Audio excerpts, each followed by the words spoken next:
PWM Podcast.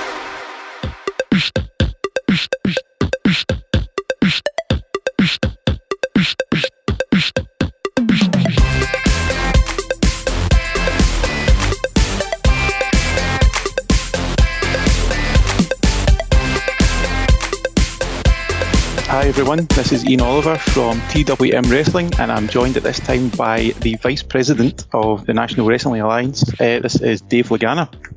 Dave, thank you very much for joining us today. Hello, Ian. How are you? Things good? What time is? I feel like as much as our show's a time warp, I'm always so kind of. It's so weird. Like, was it? Is it 8 o'clock there? What time is it there? 6:30. Yeah. Yeah, in the evening. It's having done wrestling all over. It's always my like. It's really crazy, and it's actually part of the why we designed the 6:05 time works for everybody, because it's kind of an accessible time for everybody in one way or another worldwide and on VOD. So anyway. Yeah, and it's the famous time from that's what everyone knows, 6:05. Yep, that was great. Yeah, I had to tune in. So just talking about the NWA. Let's just jump right into NWA Power. This is, the NWA is back on our screens. As you said, it's on 6:05 Eastern Time on Tuesdays. It's dropping on the YouTube page and on Facebook. What time is that in the UK? Because Billy and I are arguing. What time is the show airing in the UK? He says midnight. I said 11. What time is it airing in the UK? You're putting me on the spot here. It's roughly 5 hours, so it could be... So 6 to 11. Yeah, 11:05. Okay. Yeah. Perfect. Don't hold me to that though. Yeah. Don't hold me to that. It's round about. I think it says. I think it's 11. I know there's that daylight savings thing that happens too. So. Yeah, that's coming up quite soon, so that could throw a spanner into the works. Yeah, I always get confused. Like, I think when I was at TNA, we used to have the airings. It was always kind of weird. So anyway, no, it's been quite. One of our designs for the show was to.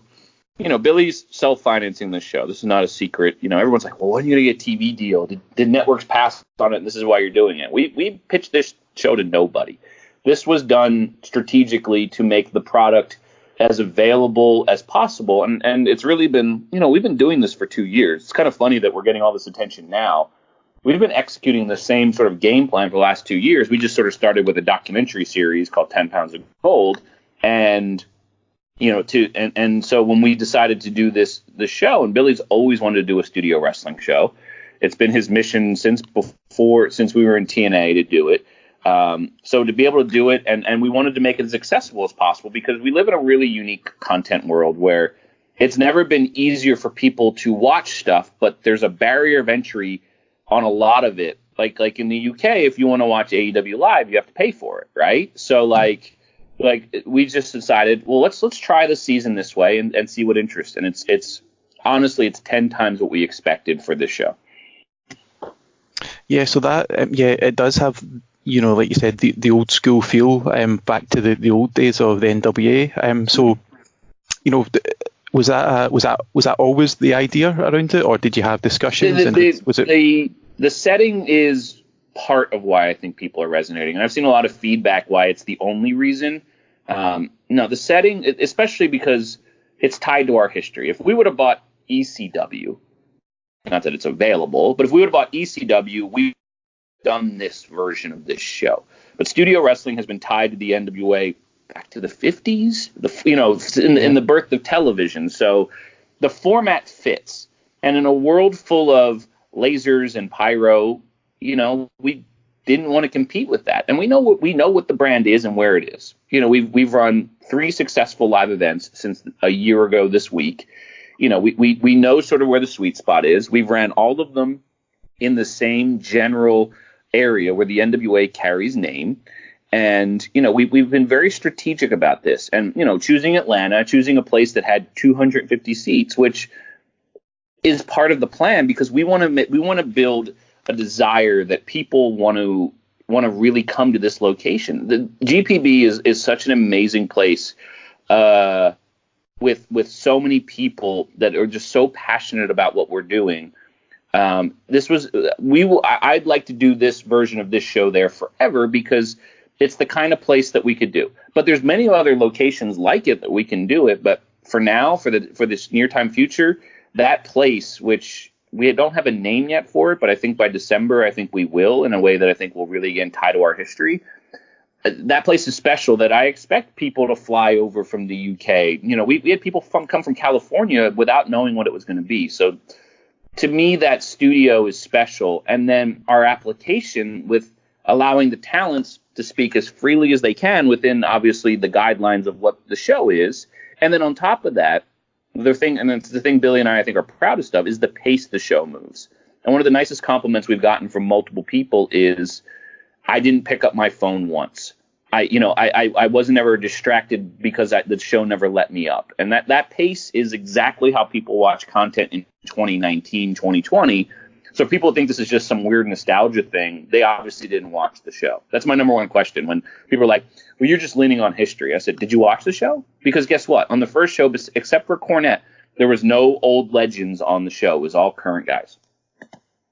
Yeah, it was so unique to see, that mixture. You do have such a young, kind of vibrant roster, but with that old school feel, that the nostalgic, but good feeling that you get when you watch it. It was so unique, and like you said, it's so easy to watch. It's that's the key thing. It's not too long. And it's perfect time. It's great. It's the 6 best segments you might see on a 2 or 3 hour show, except it's all in an hour. We spent a lot of time, and we put a lot of thought into it, even in how we announce information. Like, we didn't even announce how people could watch this show up until 8 days before, because we wanted to announce the show on Monday, and then we knew that pictures were going to get out, which we knew that would fuel it more, and then the excitement. You only had a week to be excited. Sometimes I think things are hyperbole pushes, like, this is the greatest thing ever, that it will never match in your mind what it actually is. And I think we really compartmentalized it where people were excited when they saw it or heard the name. And then, I can watch it anywhere? Great. And then it was the pictures. And then the show, I think, even blew people's minds, because they didn't even know what to expect. And that's what we like to do, is sort of under promise and over deliver. Yeah, it's a great show. That's been the kind of word that has been coming in, from these first couple of episodes. There's been widespread positive feedback on it, from everyone, from reporters, wrestlers themselves, fans, of course. What were you feeling, the first moment that the cameras were rolling for the first time? Like, how were you feeling about the whole setup and everything on the road? The 90 from 5:30 to about 7:15, it was chaos is the best way to say it, in a good bad way. We had a rehearsal that I was not 100% pleased with, but we also, what sort of stood out was we rehearsed, for the crew with talents that weren't on our show and no audience. And I just met the Billy. He's like, well, how do you feel? I was like, well, rehearsal did not go how I thought, but I said it was also a sterile environment. And I said, technically we're good, but I don't know. I just literally said that. And then a fire had to be put out 10 minutes before showtime that thankfully was easily extinguished, but that was chaotic. And then the opening on camera with Jim and all them, the talents in the first match jump-started the match. And so we had to calm it down. So I'm like, well, okay, if this is what it is, we'll just, at least we're rolling. And it was chaos. But once adrenaline kicked in, and every bit of credit to Nick Aldis, who set the tone with that first promo. Before that even, we had formatted the show we kind of played with the format, and originally Nick was going to go after the tag match, and we no, you know what? He's our standard bearer. He's the flag bearer. Let him be the first talent that they really see on the show. And boy, did he deliver. And he set a tone for promos that, by the way, he's been cutting these type of promos for over a year, even back before the Cody match. But he set the tone. And once that was done, the whole show was Teflon. Nothing could hurt it, because we really kind of went with whatever happens, happens. And I think that's really kind of the magic of the show. Yeah, and you talked on the the interview and the promo side of things, that seems to be a real cornerstone of the program. And the wrestlers must be loving just the freedom to go out there and cut their promos, unscripted. Everyone's talking about scripted promos these days, but the guys must be loving it just to go out and have that unscripted, open forum really to go in and express themselves. Well, and it's interesting because everybody who's on this show is on this show for a very specific reason, meaning it's part Moneyball, but also part sort of being different in the market. Everybody that's on this show has strong ability to speak, and it's a part of the business that I think a lot of talents don't put a lot of time into. I think we're in an instant gratification world where, hey, I put this great GIF up of me doing a Canadian destroyer through tacks that were on fire dipped in piranha blood, and wow, I got a lot of retweets with it. But I always used to say when it came to character work and when I was in WWE or other places, if the words you're saying can be said by somebody else and have the same effect, then it is not words you should be saying in a character. The perspective and motivation of a character in this format comes out crystal clear. And I think, again, what's interesting is a lot of the archetype characters on this show remind you of other characters you've seen in these environments, i.e. Nick Aldis is a little bit Ric Flair, but he's also some Dory Funk. And he's also a little bit of Nick Bockwinkel, but he's not a direct lift. He is inspired likely from multiple things, but he's making his own. Same with Tim Storm. He's a little bit Ron Garvin, a little bit Dusty Rhodes, and a little bit of that guy. There's no one sort of lift on anything. And I think that's where these talents get a chance to really shape their vision. And it's going to be unique. And I was just talking to Nick before we did this interview, and he's like, we had no idea what it would be. So all the talents came with their promos and approach. And boy, they're all motivated for December because they now know really kind of what's possible with all this. Yeah. So has there been any talent that's, surprised you when they've came in front of the camera, and there's any that have maybe changed some plans that you've got in mind? So, not that he surprised me because we knew what we had with Ricky Starks, but I thought Ricky Starks really kind of in 2 minutes showed what is possible. And he's, by the way, I think he's at about 10 or 20% of what's possible promo-wise in one promo. But to see that glimmer, of what's possible with him. There's a lot of new talents on the show, like the Dawsons. I think the Dawsons surprised us in a way that we knew they could get heat, but they fit they're completely different from Royce Isaacs and Tom Latimer, and they're different from the Rock and Roll Express. And guys like them get looked at and like, oh, they look like Cornette called them big bikers. They have a thing, and size sells. And when everyone's the same size and everybody's the same thing, it's misleading. And they were really good. Thunder Rosa comes out of nowhere in the backside of these shows as a physical force. I called her the Hammer, because she just lays it on, and it's believable. As far as Aaron Stevens, Stamion Sandow, he has not done anything. I think it's been over 2 years from when he had a very short run in TNA, and it was very forgettable, and partly on chaos that was going on there at the time. But he was in a situation the second day where the audience took a character that he was working with and went a complete 180, that the talents in the ring had the ability to go with it on the fly, and it didn't violate any story we wanted to do, and it set us off in a different course for those characters, and we just went with it. And it plays out in a way that is, you can see it organically happening in front of you, and the talents knew they had the freedom where we weren't going to send them back out to do it again and change the audience reaction, because the audience is as much unscripted in our world as the talent. This podcast, and indeed all TWM podcasts, are brought to you by SquaredCircleBox.com, the only place for your monthly wrestling box needs. With things from superstars from WWE, AEW, New Japan Pro Wrestling, Impact Wrestling, British wrestling, independent wrestling, and loads more. It is the only place that matters if you want to get the best wrestling swag for a low, low price. That low, low price is just £25, people. What a bargain! And you can get snapbacks, t-shirts, magazines, DVDs, trinkets, whatchamacallit, doodads, you name it, they have it each and every month. And just because you listen to TWM, you sexy, sexy people, you get 10% off your first order. All you got to do is use the code TWM News in the checkout. Just use the code TWM News in the checkout for 10% off your first order at squaredcirclebox.com.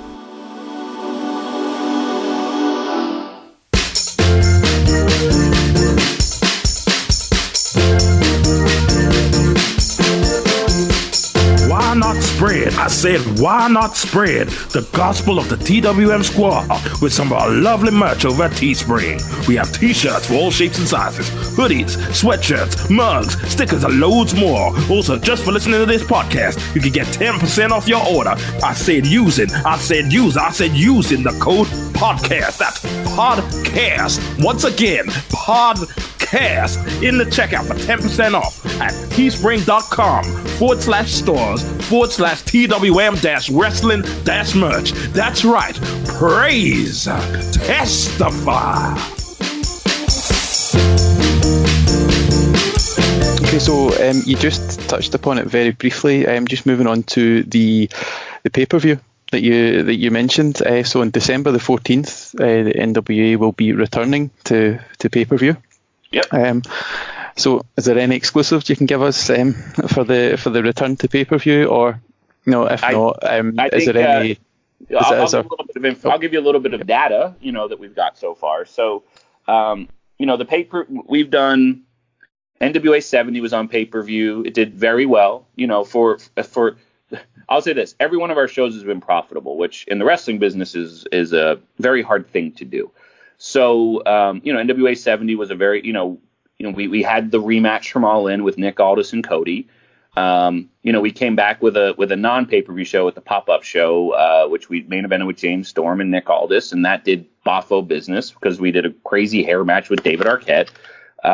Crockett Cup, again, very successful pay-per-view event. For us, we believe in sort of the 4-time-a-year pay-per-view event. So, the event's called Into the Fire, thanks to our friends Dokken, who have basically given us sort of the theme for this first run of shows. And I think what you'll see in our pay-per-view will be all the things you like about the TV. And I guess it's sort of exclusive. We'll most likely have entrance music for the talents and a different sort of entrance for the pay-per-view. I don't know if anyone buys pay-per-view for that, but we're gonna use that theater and shoot it in a kind of different way. And I think it'll be interesting. It's not going to be mind-blowing. We're not going to get rid of the seats and all this, but I think we want our pay-per-view events, if we continue to do them from there, just logistically it makes sense. Everything's lined up there.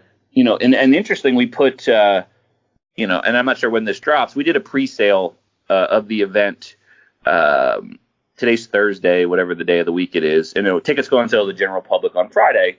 And, we did a pre-sale and we sold out of all the VIP, very limited numbers, but we put the pre-sale to those who came the first show. And I think the reason we did that is the fans that came to our first show were they bought sight unseen. They didn't know what they were buying. They bought an idea. And so we wanted to reward them with first chances. And, we sold out the VIP already for the first day, which we're already now wondering, okay, what else can we do?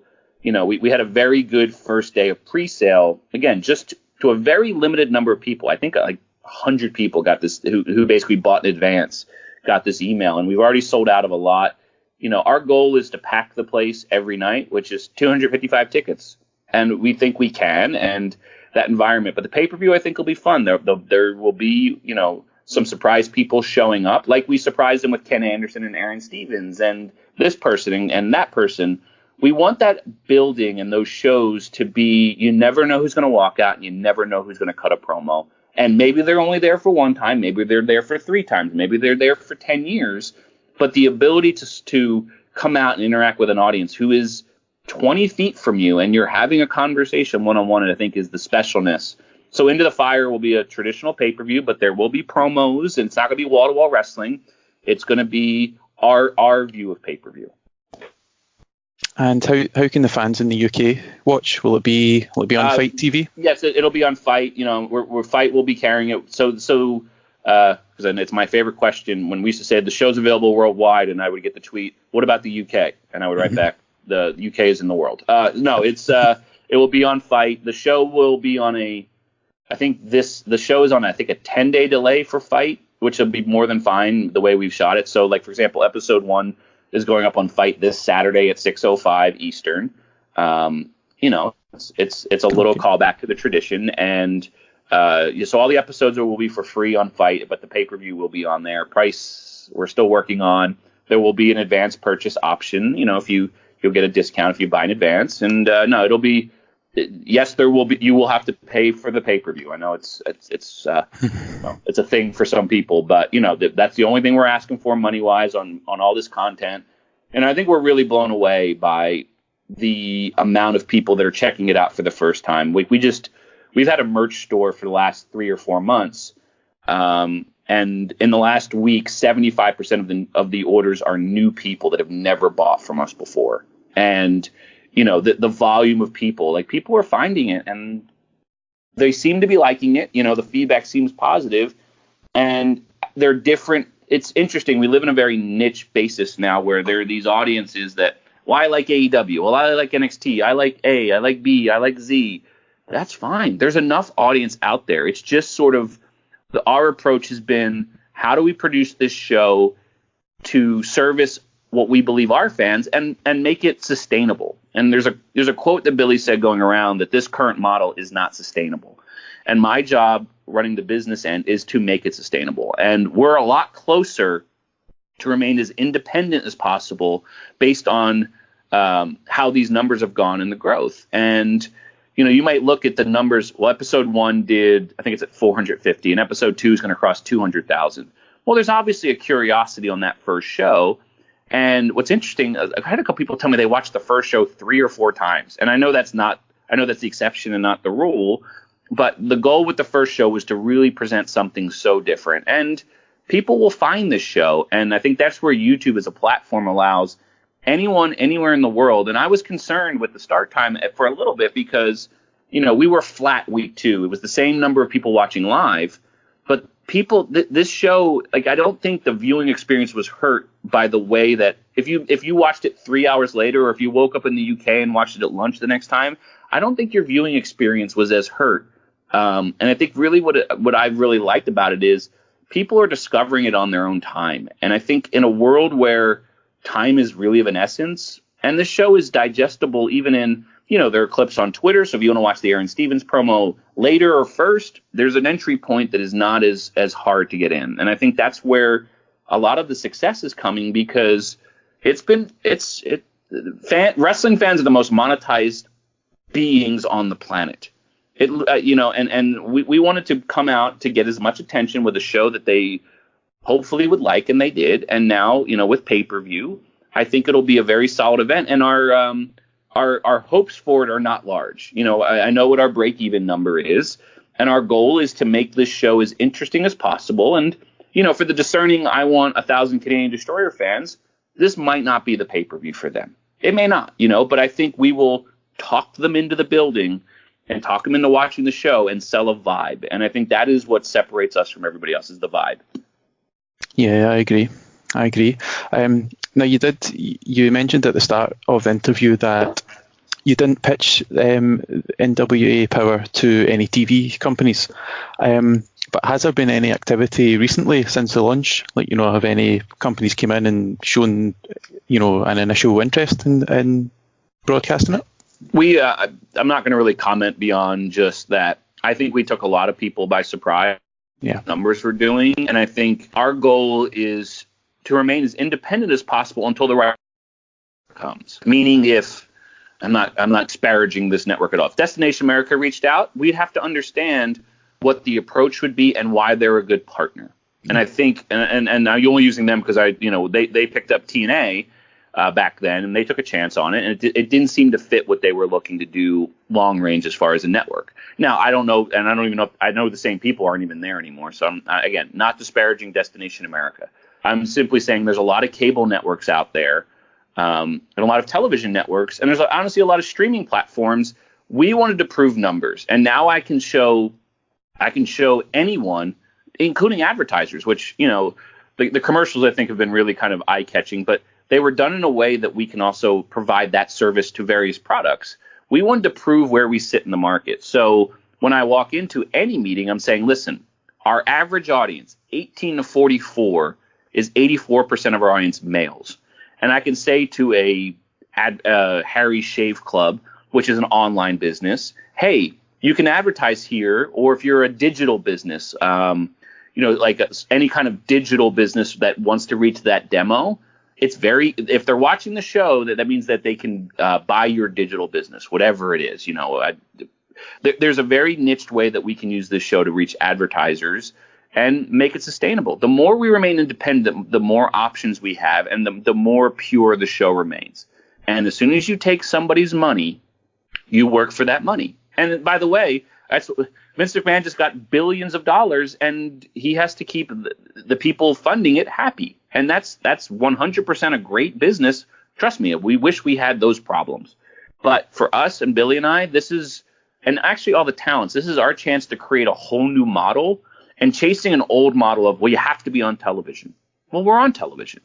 We are. It's just, is it on CBS? No, but we are on television. YouTube, it was interesting to look at the stats.